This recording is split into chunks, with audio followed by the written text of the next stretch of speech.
Yeah, I picked up guitar when I was probably about 9, 10 years old.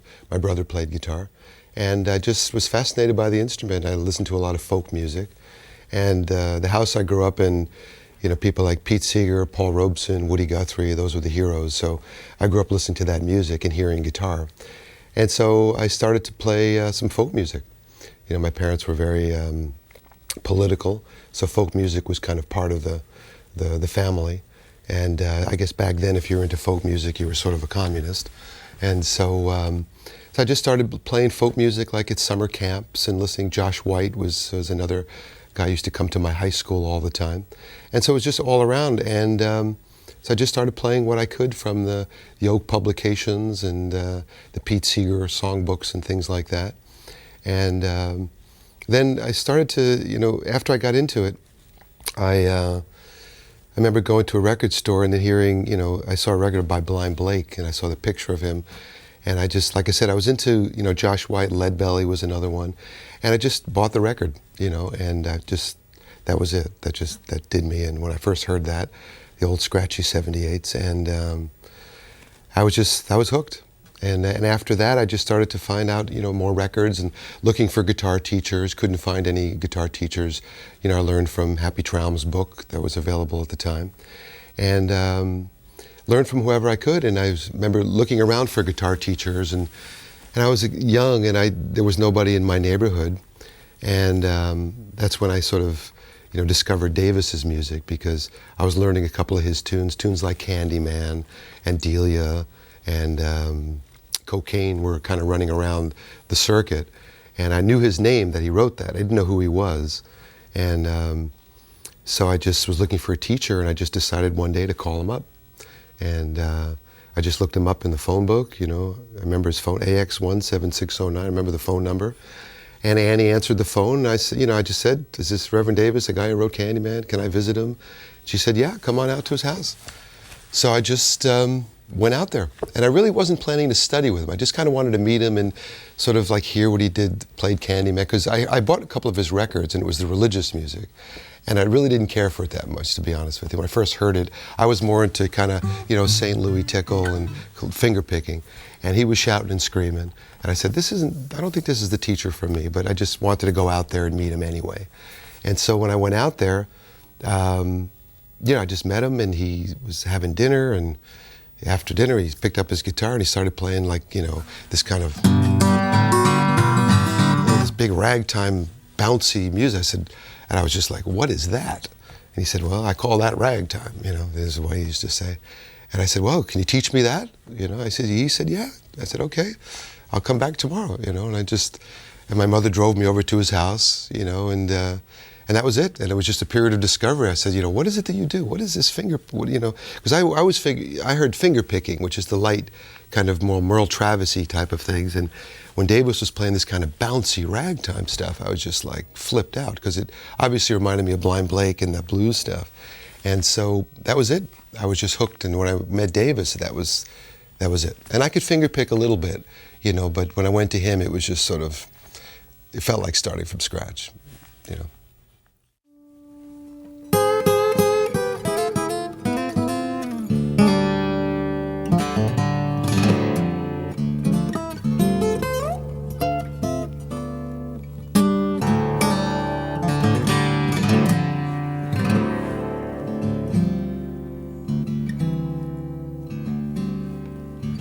Tell you a story about a man who played piano till dawn. The blues was his game.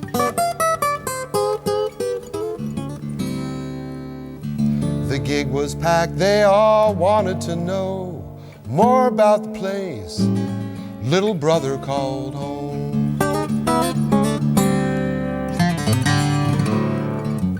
He'd send chills up and down your spine, swinging so hard, make you lose your mind. The way his voice would tremble, make a drunk man pray. You know the house was quiet while the big man stayed.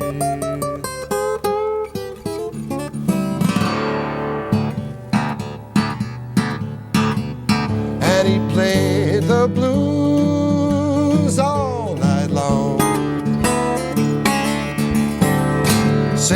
the song, you know little brother was gone. Played so long, half the audience dropped.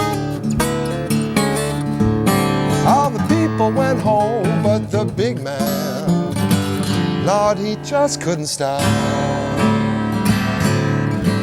He just played, played, played all night long. Little brother played, played, played all night long. All the people went home, but the big man, Lord, he just couldn't stop.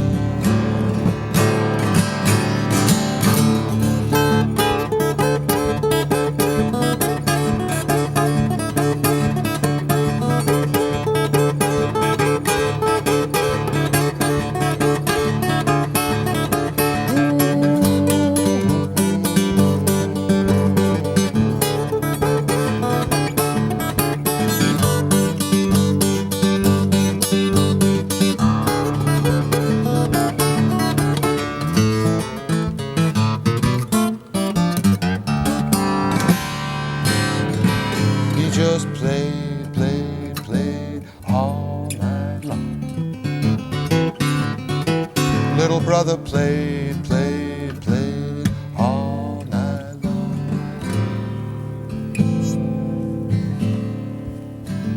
He was in a trance, hellhounds all in his way.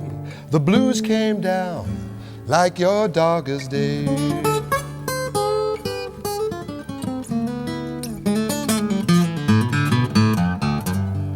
Little brother was expressing his views through the song that he called the Vicksburg Blues. The way his voice would tremble, make a drunk man pray. You know the house was quiet while the big man stayed.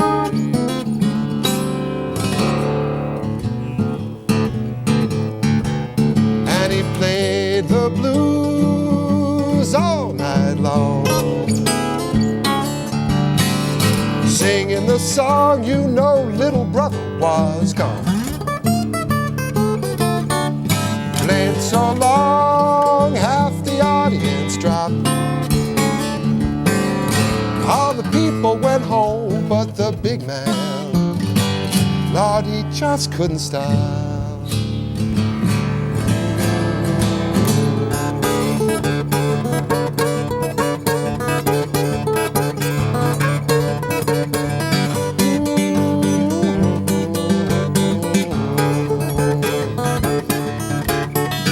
So long, little brother, he played. All the people went home, but the big man, Lord, he just couldn't stop. Strange things happen in the back bayous when you start singing those Vicksburg.